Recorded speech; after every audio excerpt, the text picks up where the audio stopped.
Captain Reeves, we have a situation in first class. I need you up here immediately. Rebecca's voice cracked through the intercom, sharp enough that every passenger in economy stopped scrolling and looked up. Something was very wrong in the front cabin of Delta Flight 3921 bound for Atlanta. Amara Johnson had not moved from seat 1A in 5 minutes. Not when Rebecca demanded she step aside for the real passenger. Not when Rebecca called her boarding pass obviously counterfeit. Not when the other flight attendant, Trevor, whispered loudly that some people would do anything to get a taste of the good life. Amara just sat there, hands folded neatly in her lap, the diamond on her Cartier watch catching the overhead lights. She was waiting, and she was smiling that small, patient smile that made Rebecca's stomach twist into knots. "Ma'am, this is your last warning. You're delaying 186 passengers." Rebecca's voice was pitched too high now, and she knew it. "The captain is on his way and you are going to be arrested." Amara did not look up. She simply lifted her phone and typed 3 words to a contact labeled Board Secretariat. 3 words that would end careers. 3 words that would rewrite corporate history. But Rebecca could not see the screen. All Rebecca could see was a black woman in her seat in her cabin, refusing to obey. And in Rebecca's mind, that was the whole story. The stories we tell ourselves about strangers. The assumptions we make in less than a second. The real-life stories that shatter every prejudice we did not know we carried. These are the touching stories that reveal how black stories often hold the most explosive truths hiding in plain sight. Life stories that transform everything the moment the mask slips. Have you ever looked at someone and decided who they were before they even spoke? What if you were catastrophically, humiliatingly wrong? What if that person you dismissed had the power to end your career with a single phone call? Captain James Reeves marched down the aisle like a man who had heard every excuse in his 19 years of flying. Silver at the temples, 4 gold stripes on his shoulder, and absolute conviction in his eyes. Problem passengers in his experience only understood one language: authority. "Rebecca, report." His voice cut through the cabin like a razor. Rebecca pointed a shaking finger at Amara. "Captain, this woman has been sitting in 1A for the entire boarding process. She refuses to show valid identification. Her boarding pass is clearly fraudulent. She has been intimidating the crew, and she is making other passengers uncomfortable." Reeves studied the woman in seat 1A, tailored charcoal blazer, silk blouse, a leather portfolio resting on the tray table. Nothing about her screamed danger, but Rebecca had 8 years with Delta and had never lied to him. Never. "Ma'am, I'm Captain Reeves. I need to see your boarding pass and a government-issued photo ID." Now, Amara finally looked up. Her eyes were calm, too calm, the kind of calm that comes from having lived through this exact moment more times than she could count. Without a word, she slid a boarding pass across the tray table. "Delta Airlines, Flight 3921, Seat 1A, First Class." Confirmed. Reeves examined it under the cabin light. The barcode was legitimate, the name matched, everything was in order. "This appears to be valid," he said slowly. "Captain, look at her," Rebecca hissed, loud enough for the businessman in 1C to hear. "Really look. Does she look like someone who paid $4,000 for that seat?" The businessman in 1C tapped his Rolex. The woman in 2B lifted her phone higher, recording. And in seat 3C, a young college student named Chloe Bennett went live on TikTok. Her viewer count crossed 1,000 within 30 seconds. The comments were already exploding. "Did she just say that? Delta is done. Somebody please screenshot this." Chloe's hands were shaking, but her camera was steady. She knew, somewhere deep in her bones, that she was recording something historic, something that could not be unsaid. Amara Johnson looked at Captain Reeves. Then she looked at Rebecca.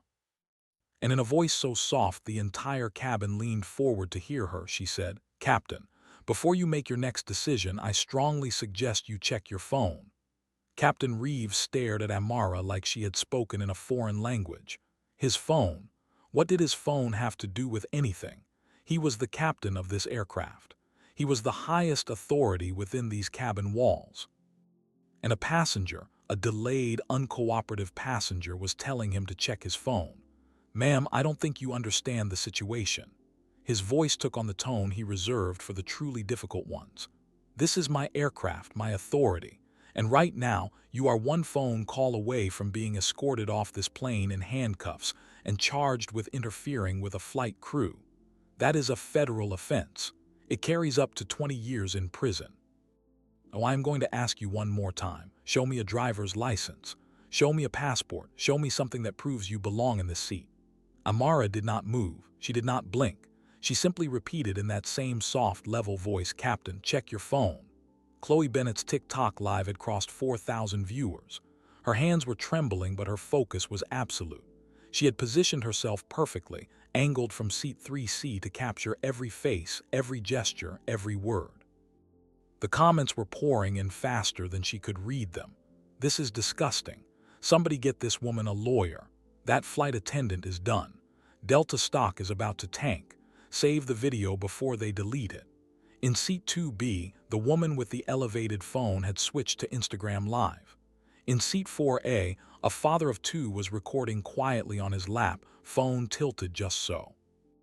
And in the last row of first class, a retired attorney named Harold Weinstein had already opened his voice memo app and was narrating everything he saw. The evidence was multiplying by the second, and none of the crew had noticed. Rebecca's face had flushed a deep, blotchy red. "Captain, she's stalling. This is a tactic. She probably watched some YouTube video about how to sue airlines. These people, they come prepared for this." The word hung in the air like smoke. These people. The businessman in 1C shifted uncomfortably. The elderly woman in 3D lowered her book. Even Trevor, the second flight attendant, took half a step back. Rebecca had said the quiet part out loud, and everyone had heard it, and every phone in the cabin had captured it. Amara's expression did not change, but her eyes moved just slightly from Reeves to Rebecca. And in that small movement was something that made Rebecca's throat close up. Not anger, not offense, recognition. As if Rebecca had just confirmed something Amara already knew. Reeves felt the shift in the cabin. He was a pilot. He read pressure changes for a living, and the pressure in this cabin had just dropped dangerously low. "Rebecca, step back, let me handle this." He turned to Amara. "Ma'am, I'm going to ask you one final time, and then I'm going to have you removed. Please, show me your identification." Amara reached slowly, deliberately, into the leather portfolio on her tray table. Reeves tensed. 20 years of training screamed at him to watch her hands, but Amara did not pull out a weapon. She did not pull out a lawyer's card. She pulled out a single, plain white envelope. And on the front, printed in crisp black ink, were 4 words that made Reeves feel like the floor of the aircraft had dropped out from beneath him. "Office of the Chairman." She slid the envelope across the tray table. She did not open it. She did not need to. "Captain Reeves," she said quietly, "now check your phone." Reeves fumbled for his phone with fingers that suddenly felt too thick. 17 missed calls, 17, all from the same number. Delta Corporate Executive Line. A number he had seen exactly twice in his 19-year career, both times during major incidents that made national news. His hands began to shake. There were also messages. He opened the most recent one. It was from the Chief Operating Officer of Delta Airlines.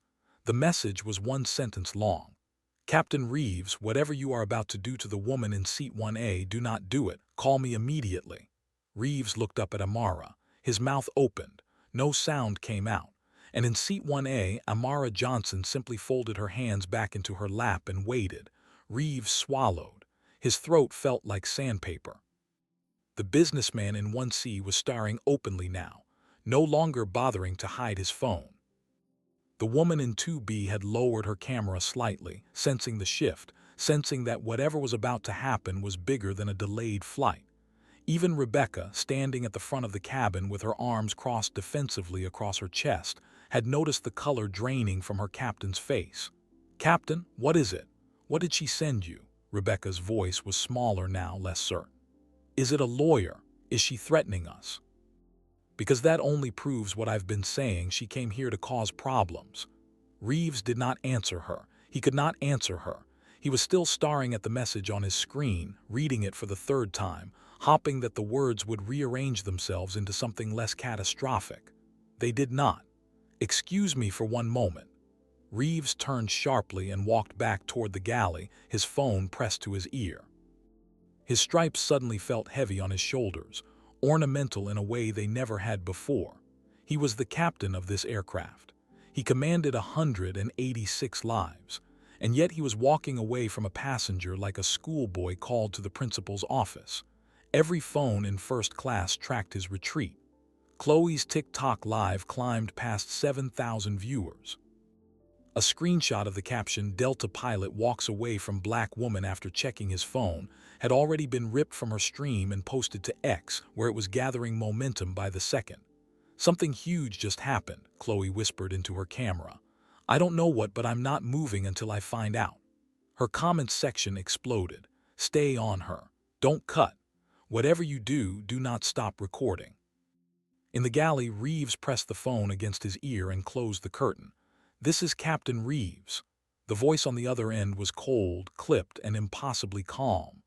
"Captain, this is Marcus Ellery, Chief Operating Officer, Delta Airlines.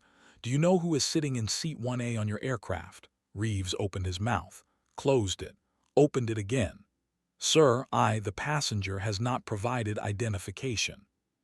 My flight attendant reported that she was refusing to comply with Captain." The single word cut through everything. "The passenger in seat 1A is Amara Johnson. Does that name mean anything to you?" Reeves searched his memory frantically. Amara Johnson. Amara Johnson. It rang some distant bell, something from a corporate newsletter, something from a training module he had half-watched during recurrent training last spring. And then it hit him, like ice water, like a runway going dark. Amara Johnson, chairwoman of the board of Delta Airlines, the first black woman ever elected to that position in the airline's 97-year history, featured on the cover of Fortune magazine 6 months ago, guest on 60 Minutes just last quarter. His hands began to tremble so violently he had to grip the counter to stay upright. "Sir, oh God, sir, my crew did not, I did not know." "That is the problem, Captain. You did not know. And more importantly, you did not ask properly. You did not verify. You allowed your flight attendant to escalate a situation based on nothing but her assumptions about what a first-class passenger should look like. Do you understand what I am telling you?" "Yes, sir. Yes, I understand." "Chairwoman Johnson booked seat 1A on this flight 3 days ago. She paid full fare. She is traveling to Atlanta for an emergency board meeting regarding a discrimination complaint filed against Delta last month. Do you appreciate the irony, Captain?" Reeves closed his eyes. He could not speak. "There is a live TikTok stream currently sitting at 9,000 viewers and climbing. There are at least 4 other recordings we know about. Our legal team has been watching this unfold in real time for the past 6 minutes. Our communications team is drafting a statement.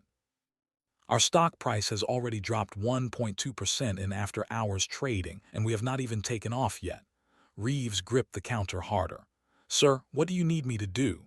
There was a long pause. Then Marcus Ellery said something that made Reeves' blood run cold. "Captain, the chairwoman will tell you exactly what to do, and you will do it. Every word. Because your career, and the careers of everyone on your crew, ended the moment your flight attendant opened her mouth." The line went dead. Reeves stared at the blank screen of his phone for a long moment, listening to the sound of his own breathing, which had somehow become the loudest thing in the galley. 19 years. 19 years of clean records, of perfect landings, of commendations and glowing reviews. 19 years of building a career, a pension, a reputation. And Rebecca had detonated all of it in less than 5 minutes with a sentence that began with "these people." He pulled back the curtain and stepped out into the cabin. Every eye turned to him. Rebecca took one look at his face and her defensive posture crumbled. She knew, before he said a word, that something had gone catastrophically wrong. Trevor, standing near the cockpit door, actually took a step backward as if physical distance could save him from what was coming. Reeves walked slowly down the aisle to seat 1A. He stopped. He straightened his uniform jacket. And then, in front of 186 passengers, in front of every camera, in front of a TikTok live stream that had now crossed 12,000 viewers, Captain James Reeves did something he had never done in 19 years of flying. He bent slightly at the waist, lowered his voice, and said, "Chairwoman Johnson." On behalf of Delta Airlines, on behalf of my crew, and on behalf of myself personally, I am deeply, profoundly sorry. I have just spoken with Chief Operating Officer Ellery. He informed me of your identity, though I want to state clearly, for the record and for the cameras, that your identity should never have mattered. What has happened to you on this aircraft is unacceptable regardless of who you are. I am at your disposal. Whatever you need, please tell me. The cabin went absolutely silent. Even the ambient hum of the air conditioning seemed to fade. Chloe Bennett stopped whispering into her camera. Harold Weinstein, the retired attorney in the last row of first class, quietly stopped recording his voice memo and simply watched. Rebecca's mouth had fallen open. She was staring at her captain with an expression of pure, unfiltered horror. Chairwoman. The word echoed inside her skull. Chairwoman, not board member, not executive, chairwoman. Of Delta Airlines, the company she had worked for over the last 8 years, the company that paid her mortgage, the company that provided her daughter's health insurance, and she had just called the chairwoman of that company a fraud, a criminal, and one of these people in front of the entire aircraft. Amara Johnson did not stand. She did not raise her voice. She did not smile. She simply looked up at Captain Reeves with those same calm, patient eyes and said, "Captain, please have your crew, all of them, assemble here in the front of the cabin. I would like to speak with them together." Reeves nodded. "Yes, ma'am." He turned to the galley. "Rebecca, Trevor, up here, now." Rebecca's legs would not move at first. She had to force herself, one step at a time, down the aisle she had walked 1,000 times before. Every phone tracked her approach. Every passenger watched her face, watched the tears already beginning to form in her eyes, watched the moment a career ended in real time. Trevor followed behind her, ashen. From the back of the aircraft, the second pair of flight attendants, a young woman named Priya and an older man named Kenneth, emerged uncertainly, having been informed over the intercom that all crew were needed in first class. They gathered, 5 uniforms in a tight, terrified cluster at the front of the cabin. Amara Johnson looked at each of them in turn. She did not speak immediately. She let the silence stretch, let it settle, let every one of them feel the full weight of what was coming. When she finally spoke, her voice was soft, but it carried to every corner of the aircraft. "My name is Amara Johnson. I am the chairwoman of the board of Delta Airlines. I have been the chairwoman for 11 months. Before that, I served on the board for 6 years. Before that, I was the chief financial officer of this airline for 9 years. Before that, I was a senior vice president of operations. I have been with this company for 22 years, she paused.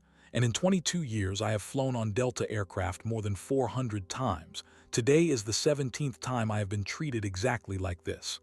The number hung in the air like a verdict. 17. Not once, not twice, 17 times.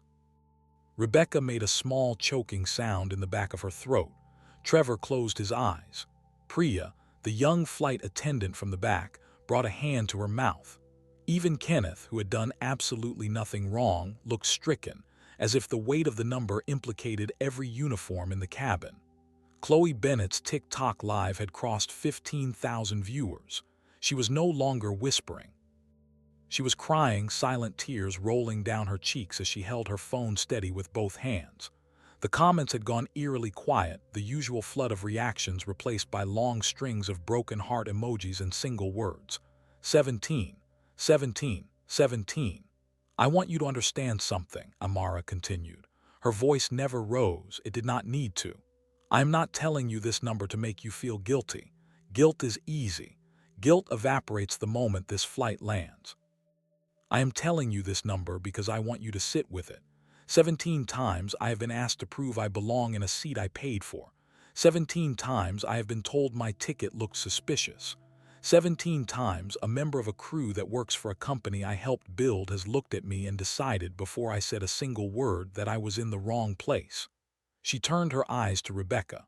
"Ms. Nolan." Rebecca flinched. She had not offered her name. Amara had read it off her uniform pin the moment she boarded. "Do you know what I was thinking about when you approached me this afternoon?" Rebecca could not speak. She shook her head. "I was thinking about my grandmother," Amara said quietly. "My grandmother worked as a domestic in Atlanta in the 1950s. She cleaned the home of a Delta executive. That is how our family first came to know this airline. She used to tell me that one day one of her grandchildren would fly on a Delta plane and sit in the front. Not the back, the front. She said it like a prayer. She paused. My grandmother died last year. She lived long enough to see me become chairwoman. And I was thinking about her, Ms. Nolan, when you told me that people like me do not belong in first class. Rebecca's legs gave out. She sank into the empty seat 2A, sobbing openly now, her body shaking with the kind of grief that comes not from being caught, but from finally understanding what you have done. Trevor stood beside her, frozen. He had not said the words himself, but he had muttered his own agreement, and he knew it, and he knew everyone else knew it too. Amara did not look at Rebecca crying. She looked at Captain Reeves. Captain, I need you to make an announcement to the entire aircraft. I need you to inform every passenger on this flight that we will be delayed. Then I need you to open the door and have all 4 cabin crew members escorted off this aircraft by ground personnel. This flight will not depart until a replacement crew arrives. Reeves nodded stiffly. Yes, ma'am. He turned toward the cockpit intercom, but Amara raised a hand. Captain, one more thing. Reeves stopped. You will remain on board. You will fly this aircraft to Atlanta. I have already spoken with Mr. Ellery about your role in this incident. Your final judgment will be rendered in Atlanta. But today, right now, you will do your job. You will get these passengers home. Is that understood? Yes, ma'am. Thank you, ma'am. Do not thank me, Captain. I have not decided anything yet. I am simply not going to punish 186 passengers because your crew punished me. Reeves turned to the intercom. His voice, when it came over the speakers, was hoarse and unsteady, but it carried. Ladies and gentlemen, this is Captain Reeves. I regret to inform you that Delta Flight 3921 will be experiencing a delay due to a crew change. I want to apologize to every one of you personally for the inconvenience. I also want to apologize for the incident that many of you have witnessed in first class this afternoon. What happened here was wrong. It should not have happened on this aircraft or any aircraft ever. We are grounded until a replacement cabin crew arrives. Thank you for your patience. The reaction from the cabin was not what Rebecca had expected. She had expected groans, complaints, angry passengers demanding to know why their flight was delayed yet again. Instead, there was applause. It started in the back, tentative at first, one pair of hands, then another, then a whole row, then the entire aircraft. Passengers who had watched the incident unfold on their own phones, passengers who had been forwarded the TikTok stream from friends in the terminal, passengers who had simply overheard the crew's tone and drawn their own conclusions, all of them clapping. Not for the delay, for the accountability. Rebecca sat in seat 2A with her face in her hands and understood, for the first time in her life, what it felt like to be applauded against. The sound was worse than any boo she had ever imagined. It was a sound of relief, a sound of finally. Ground personnel arrived within 4 minutes. 2 uniformed Delta supervisors, a woman named Denise Marchetti and a man named Andre Coleman, stepped onto the aircraft with the kind of grim professionalism that suggested they had been briefed on exactly what they were walking into. Denise walked straight to Amara Johnson. Chairwoman, I am so sorry. I want you to know that from the moment we were alerted, we have been fully mobilized. Whatever you need. Amara nodded once. Denise, thank you. Please escort Ms. Nolan, Mr. Whitaker, Ms. Rao, and Mr. Powell off this aircraft. They are to be taken to the operations office. They are not to be interviewed by press. They are not to speak to anyone outside of Delta personnel. They are to await further instruction. Yes, ma'am. Denise turned to the crew. Please gather your belongings, now. Trevor moved first, mechanical, empty-eyed. Priya followed, quietly weeping. Kenneth, the older flight attendant who had genuinely done nothing wrong beyond wearing the same uniform on the same day, moved slowly with the dignity of a man who understood that fair or unfair, this was the process. Rebecca did not move. She sat in seat 2A, her shoulders shaking, and finally, in a voice so small it barely carried past the first row, she said, Chairwoman, please, may I say something before I go? The cabin held its breath. Amara Johnson looked at her for a long moment, then she nodded. You may. Rebecca lifted her face. Her mascara was destroyed. Her professional composure was gone. What was left was something rawer, something Rebecca herself had not seen in the mirror in years, maybe ever. I do not deserve your forgiveness. I'm not asking for it. I know what I said. I know what I did. I said these people about you in front of a whole cabin, and I meant it in the ugliest way that phrase can be meant, and I cannot take it back. I cannot pretend I did not mean it. I did. She drew a shaking breath. My daughter is 9. She is going to see this video. She is going to see her mother in her Delta uniform treating a black woman like a criminal for sitting in a seat she paid for, and I am going to have to explain to her why. Her voice cracked. I do not know how I am going to do that, but I want you to know that I am going to try, because she deserves better than the mother I was 5 minutes ago. She lowered her head. That is all. I am sorry. Amara Johnson did not speak for a long time. When she finally did, her voice was softer than before, though no less steady. Ms. Nolan, I appreciate what you just said. I truly do. But I want you to understand something. This is not about me forgiving you. This is not about your daughter forgiving you.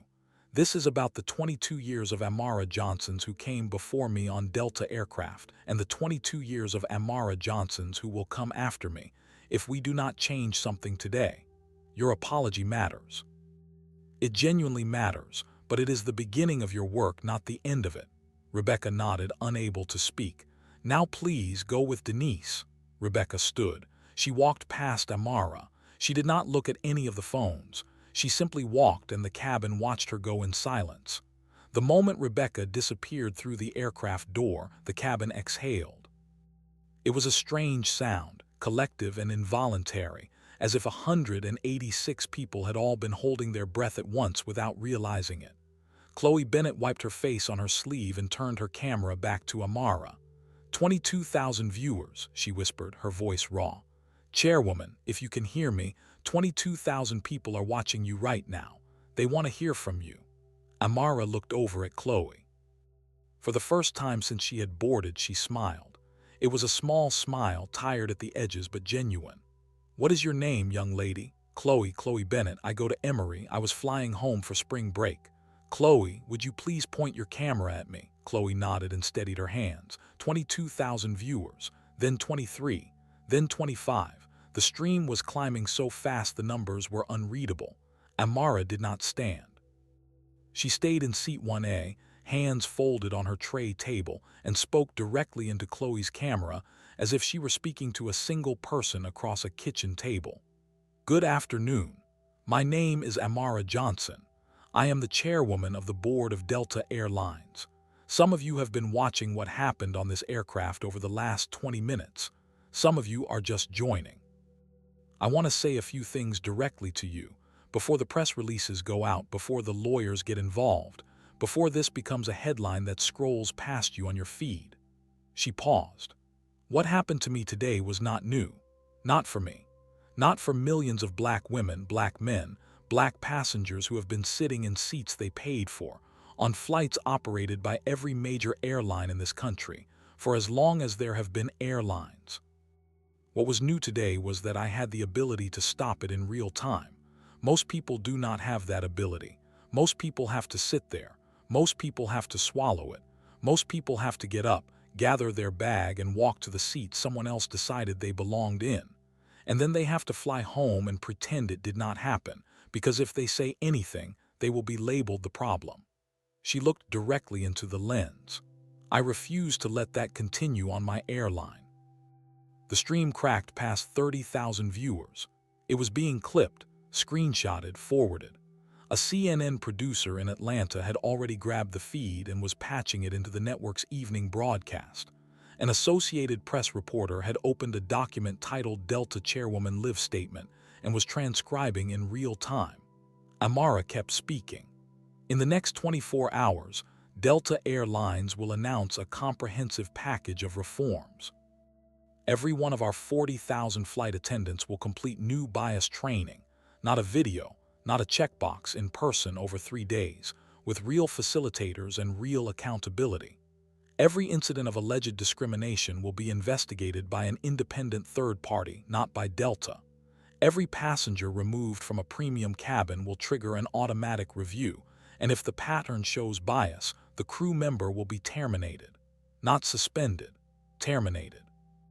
We will publish these numbers quarterly, publicly, on our website, because sunlight is the only real disinfectant. She paused. This will cost Delta money. It will cost us time. It will cost some employees their jobs.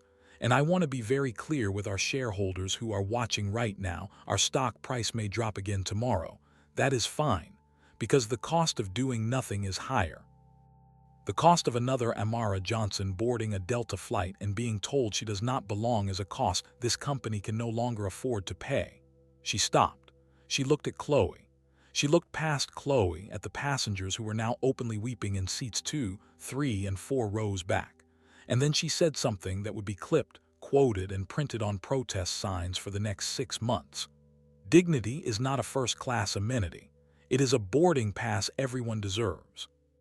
And starting today, on this airline, it comes standard. Chloe held her camera steady.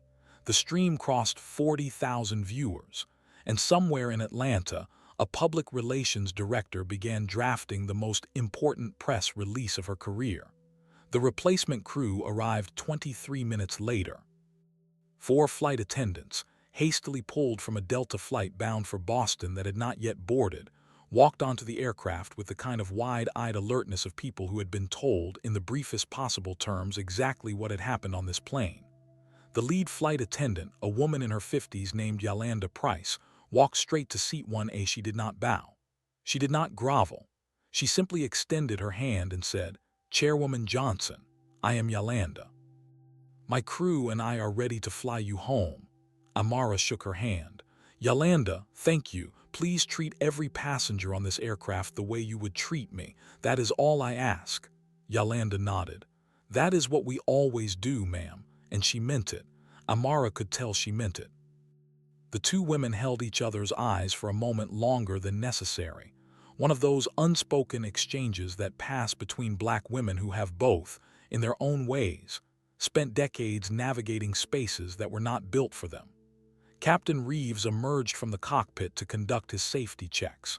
He walked the aisle slowly, deliberately, making eye contact with as many passengers as he could. He stopped at row 17, where a young black couple with a toddler had been silently watching the entire incident. "Sir, ma'am, I want to apologize to you personally. I have flown this route 200 times. I have never stopped to consider how many of my passengers may have experienced something similar to what you witnessed today. That changes now." The young father, a man named Marcus Boyd, looked up at the captain with an expression that was hard to read. Not gratitude. Not anger. Something in between, a kind of cautious appraisal. "Captain, my wife and I appreciate the words. What we will appreciate more is what you do next time. There is always a next time." Reeves nodded. "Yes, sir, there is, and I intend to be different in that moment." He moved on down the aisle. Marcus Boyd's wife squeezed his hand. Flight 3921 pushed back from the gate 41 minutes late. Chloe Bennett kept her stream running through the entire departure, panning gently around the cabin, showing the passengers settling in, showing Yolanda and her crew moving through the aisles with warmth and efficiency, showing Amara Johnson in seat 1A, quietly working on her laptop as if this were any other Tuesday afternoon flight. The stream had crossed 60,000 viewers and was still climbing. Chloe eventually had to end the live to conserve her phone battery, but she promised her audience that she would post a full recap the moment she landed. Her final words on the stream became a clip that would be shared millions of times over the following week. "This is what accountability looks like. This is what it looks like when the person in charge decides that enough is enough. Remember what you saw. And the next time you see something like this happening, and you are not the chairwoman and you do not have a legal team on speed dial, do what I did today. Turn your camera on, bear witness, because that is what we can do." The flight to Atlanta was smooth, uneventful, the kind of flight that made you forget for a few hours that anything unusual had happened. Yolanda's crew served hot meals, refilled drinks, checked in gently with every passenger in every cabin. Twice during the flight, Yolanda knelt beside Amara's seat and asked quietly if she needed anything. Both times, Amara smiled and said, "Yolanda, I am fine. Please take care of the other passengers." And Yolanda did. When the aircraft finally began its descent into Atlanta, the cabin was calm, almost meditative. Passengers were finishing books, folding blankets, gathering their belongings. Amara closed her laptop. She looked out the window at the Atlanta skyline, the city where her grandmother had cleaned houses 70 years ago, the city where she was now returning as the chairwoman of the largest airline in America. She thought about her grandmother.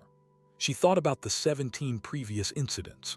She thought about Rebecca Nolan, sobbing in a Delta operations office somewhere on the ground below, calling her 9-year-old daughter to explain what had happened and what would happen next. The aircraft touched down at Hartsfield-Jackson at 4:17 in the afternoon. As it taxied toward the gate, Captain Reeves came over the intercom one final time.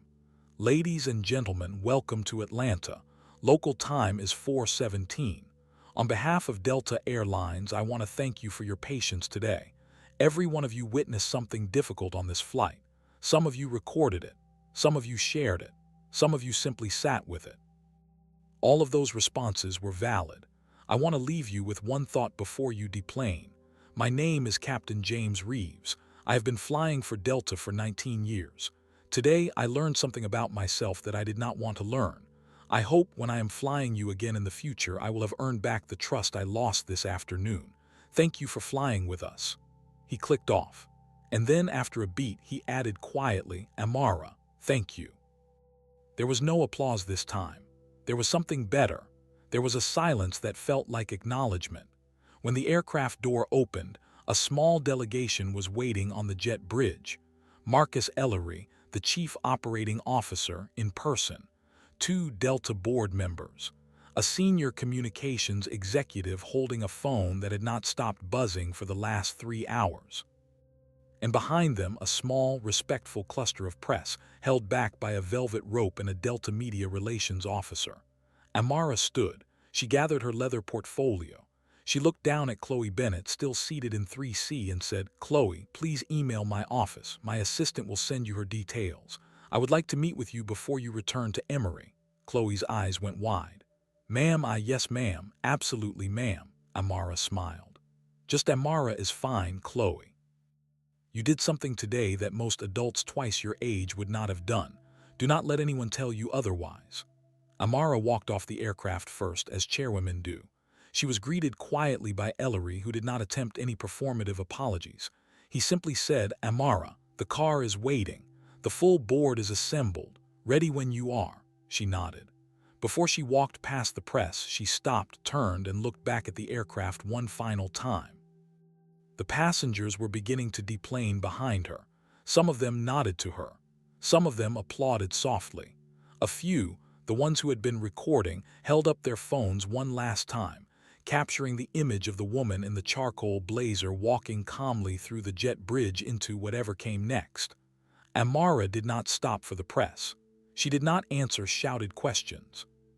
She simply walked through, head high, and disappeared into a waiting black SUV that pulled away from the curb without ceremony. Rebecca Nolan was terminated for cause at 7:42 that evening, in a conference room on the 3rd floor of the Delta Operations Building. There would be no severance. Her termination letter, which she would frame and hang in her home office 6 months later as a reminder, cited conduct incompatible with Delta Airlines' stated values of dignity, respect, and equality of service. Trevor Whitaker was terminated at 7:51. He did not fight it. Priya Rao and Kenneth Powell were placed on administrative leave pending a full review. Both would ultimately be reinstated after it was determined that neither had actively participated in the discrimination. Kenneth would retire 6 months later. Priya would go on to lead one of Delta's new bias intervention training pilots the following year, an assignment she would later describe as the most meaningful work of her career. Captain James Reeves was suspended without pay for 90 days, required to complete a 200-hour anti-bias fellowship, and reassigned upon return to Delta's Community Trust Initiative, a program he would end up chairing 3 years later. His 19-year-old son would tell him, over dinner one night the following spring, that he was proud of the man his father had become since that afternoon. Reeves would cry at the table. He would not apologize for the tears. The stock price closed down 2.1% that evening. By the end of the following quarter, after the reforms were implemented and the story had become one of accountability rather than crisis, it had climbed to a 52-week high. 6 months after Flight 3921, Amara Johnson stood on a stage at the Delta Air Lines annual shareholder meeting in Atlanta. The auditorium was full, every seat taken, every camera rolling. And in the front row, in a reserved seat, sat Chloe Bennett, now 20 years old, a junior at Emory, and the newly appointed youngest member of Delta's Passenger Advisory Council. Chloe had grown into the role in ways no one, least of all Chloe herself, had expected. She had testified before Congress about airline discrimination. She had been featured in Time magazine's list of 30 influential voices under 30. And she had used her platform, quietly and consistently, to elevate other stories, other passengers, other Amara Johnsons whose incidents did not have the benefit of a chairwoman in the seat next to them. Amara looked out at the audience. She looked at Chloe, and she began to speak. "Good morning. 6 months ago, on a Delta aircraft bound for Atlanta, I was told by a member of my own crew that people like me did not belong in first class. I did not know when I boarded that flight that the incident would happen. I did know when it happened that it would not be the last of its kind unless we did something profound and public about it. So we did." She turned toward the giant screen behind her. Numbers began to appear. In the last 6 months, Delta has completed comprehensive in-person bias training with 31,000 of our 40,000 flight attendants. The remaining 9,000 will complete their training by the end of this quarter. We have received 347 passenger reports of alleged discrimination. Every single one has been investigated by an independent third party. 14 crew members have been terminated as a result. 29 have received formal discipline. 9 were fully exonerated. Every finding has been published publicly on our website, which is now updated weekly. She paused. "We have also made mistakes. We have handled some investigations poorly. We have moved too slowly on some complaints and too quickly on others. This work is not finished. It will never be finished. That is not a failure. That is the point." She looked at the audience. "I want to talk briefly about the 2 people whose lives were changed most directly by what happened on that aircraft. Rebecca Nolan was terminated that same evening. She has spent the last 6 months working on her own initiative with a nonprofit organization that provides bias intervention curriculum to service industry workers across the Southeast. She has spoken publicly more than once about what she did and why. She has never asked me for forgiveness. She has never asked me for a reference. She has never asked me for anything. She has simply done the work. Her daughter, who is now 10, is proud of her mother." Amara paused. "Captain James Reeves returned to service after his suspension and now chairs our Community Trust Initiative. He has personally overseen the redesign of our crew intervention protocols. When a passenger is now approached by a Delta crew member with a concern about their seat assignment, that crew member is trained to say 7 words before anything else. 'May I help you find your seat?' 7 words. That is the standard now. Because we learned on that Tuesday afternoon in March that assumptions kill and curiosity heals." The audience was silent. Amara looked down at her notes. She set them aside. "My grandmother cleaned houses in this city 70 years ago. She never flew on an airplane. She could not have imagined that her granddaughter would one day stand where I am standing. But she did imagine, and she did pray, that one day her family would be treated with the dignity that had been denied to her." She lifted her eyes. "That dignity is not something I claimed for myself on Flight 3921. It is something I claimed for every passenger, of every background, who has ever boarded one of our aircraft feeling like they had to justify their presence. It is something we will keep claiming on every flight, on every route, for as long as I have anything to say about it. Thank you." She stepped back. The audience rose. And in the front row, Chloe Bennett quietly, without lifting her phone, without recording a single second, applauded her chairwoman. Some moments, she had learned, did not need to be broadcast. Some moments you just witness. Some moments you simply carry with you forever. If this story moved you, hit like, subscribe for more real-life stories that shatter every assumption, and drop a comment below with the 7 words you wish someone had said to you when you were assumed to be in the wrong place. Peace.